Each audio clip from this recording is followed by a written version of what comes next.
Assalamualaikum dan salam sejahtera. Kami dari kumpulan 5 akan membentangkan berkenaan dengan rubrik analitik dan rubrik holistik berdasarkan pertandingan bercerita sempena Hari Kemerdekaan. Berikut merupakan ahli kumpulan kami. Yang pertama adalah Airuni Nasuha binti Vignasparan, yang kedua Nur Ainunisa Syahira binti Ramli, dan ketiga saya sendiri Saidatul Syazwani binti Saimin. Seterusnya, saya akan menjelaskan pengenalan dan asas rubrik penilaian. Pentaksiran merupakan komponen yang sangat penting dalam proses pengajaran dan pembelajaran kerana ia berfungsi untuk menilai tahap pencapaian murid secara sistematik dan adil. Melalui pentaksiran yang berbeza, guru bukan sahaja dapat mengukur pencapaian murid tapi juga dapat menyokong perkembangan pembelajaran murid secara berterusan. Penggunaan rubrik penilaian memainkan peranan yang signifikan dalam memastikan penilaian dilaksanakan dengan objektif, konsisten dan telus. Rubrik penilaian bertindak sebagai panduan pemarkahan di mana mengandungi kriteria penilaian serta penjelasan tahap pencapaian murid. Dalam tugasan ini, kami memilih pertandingan bercerita sempena Hari Kemerdekaan sebagai aktiviti yang akan dinilai kerana aktiviti ini bersifat autentik dan sesuai untuk menilai kemahiran bertutur serta penghayatan nilai patriotisme dalam kalangan murid sekolah. Dan dua jenis rubrik yang akan digunakan dalam penilaian ini ialah rubrik analitik dan juga rubrik holistik. Rubrik analitik akan digunakan untuk menilai prestasi murid secara terperinci berdasarkan kriteria tertentu, manakala rubrik holistik akan digunakan untuk menilai keseluruhan persembahan murid sebagai penilaian akhir. Dan penggunaan kedua-dua rubrik ini akan membantu guru untuk membuat penilaian yang lebih menyeluruh dan berfokus. Seterusnya, saya akan menerangkan penerangan aktiviti dan objektif penilaian. Aktiviti yang dipilih iaitu pertandingan bercerita sempena Hari Kemerdekaan akan dilaksanakan di peringkat sekolah menengah dan penyertaan pertandingan ini adalah secara individu di mana murid dikehendaki untuk menyampaikan cerita yang bertemakan perjuangan kemerdekaan, tokoh-tokoh nasional atau nilai patriotisme. Dan bagi memastikan penilaian yang dilaksanakan adalah adil dan bersesuaian dengan tahap perkembangan murid, penilaian akan dibahagikan kepada dua kategori iaitu menengah rendah yang melibatkan murid tingkatan 1 hingga tingkatan 3 dan menengah atas yang melibatkan murid tingkatan 4 hingga tingkatan 5. Objektif utama penilaian ini adalah untuk menilai kemahiran penyampaian lisan murid termasuk aspek sebutan, intonasi dan kelancaran penceritaan. Selain itu, penilaian ini juga bertujuan untuk menilai tahap penghayatan murid terhadap tema kemerdekaan, keyakinan diri serta ekspresi murid semasa membuat persembahan di khayalat ramai.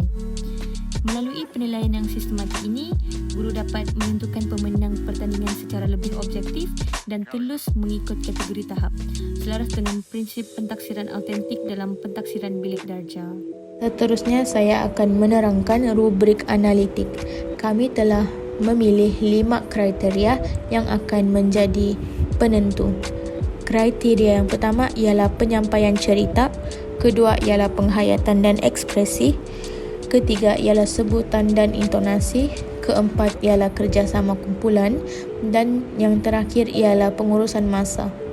Bagi nilai skor, kami telah memilih 4, iaitu dari cemerlang, iaitu 4, baik, 3, memuaskan 2 dan lemah 1.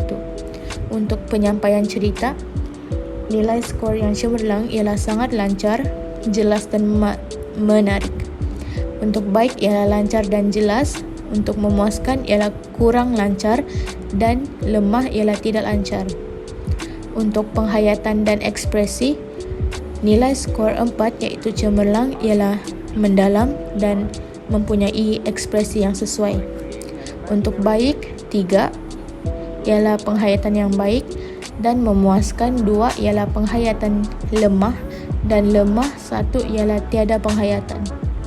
Seterusnya bagi sebutan dan intonasi, untuk nilai skor cemerlang iaitu jelas dan intonasi yang tepat.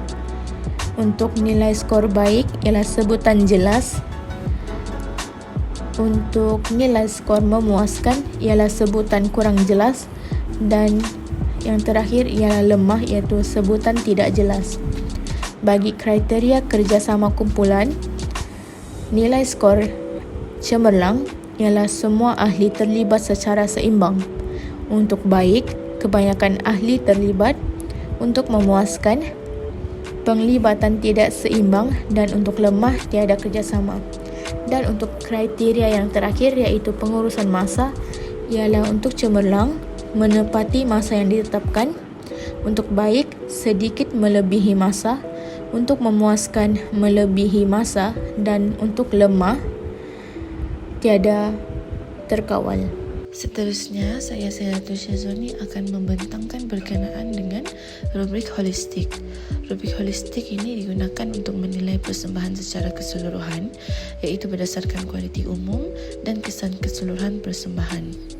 Okey, rubrik ini terbahagi kepada 4 tahap pencapaian, iaitu cemerlang, baik, memuaskan dan lemah. Tahap cemerlang menuju kepada persembahan yang sangat berkesan, penceritaan lancar, penghayatan tema kemerdekaan yang mendalam, serta menunjukkan ekspresi intonasi dan kerjasama kumpulan yang sangat baik. Tahap baik pula menunjukkan persembahan yang jelas dan tersusun, namun masih terdapat sedikit kekurangan dari segi ekspresi, kreativiti atau kelancaran. Bagi tahap memuaskan, persembahan memenuhi keperluan asas tetapi penceritaan kurang lancar dan penghayatan terhadap tema kemerdekaan adalah terhad.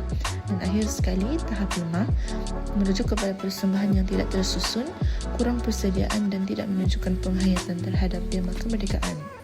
Secara keseluruhannya, rubrik holistik ini membantu hakim menilai persembahan bercerita berdasarkan kesan keseluruhan persembahan selaras dengan objektif pertandingan sempurna Hari Kemerdekaan.